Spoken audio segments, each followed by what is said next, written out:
Қалайсыздар? Неше күннен бері сторисқа шыға алмай кетіп едім. Бүгін шүкір деп шығып отырмын. Алдында айтқанымдай анашымның операциясын өткіздік. Соған кішкене дайындық болды, басқасы болды. Сонымен кішкене мүлдем қолым босамай кетті. Басқа да бір проблемалар болып кетті, түсініксіз, адам түсінбейтін.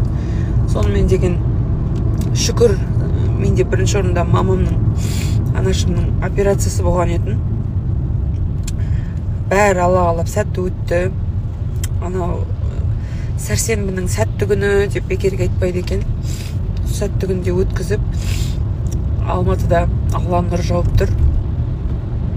Сол шүкір деп сол сіздерге бір сүйіншісіне жазып атқам ғой, қуанышыммен бөлісіп.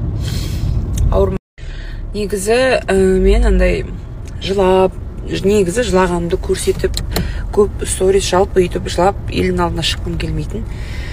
Бірақ бұл жағдайды көп болды айтып жүргеніме. Және мен сторисімнен көп адам жазатты. Армира ханым, менде мамам, атам, апам, немесе папам сондай болып жатыр деген сияқты.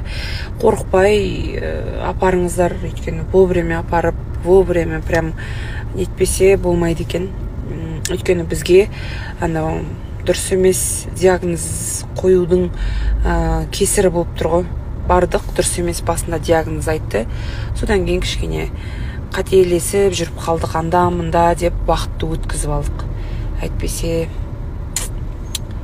Әйтпесе болатын еді операцияға жеткізбеуге деген сияқты ғой. Кішкене сөйтіп уақыт өткізіп алдық. Келіп тұрмын мамам сөзінде.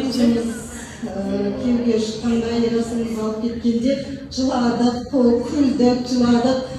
Балалар бақытты болсын енді. Үгірлі болсын, шаңырақтары биік болсын. Керегелері кең болсын. Сонда сіздің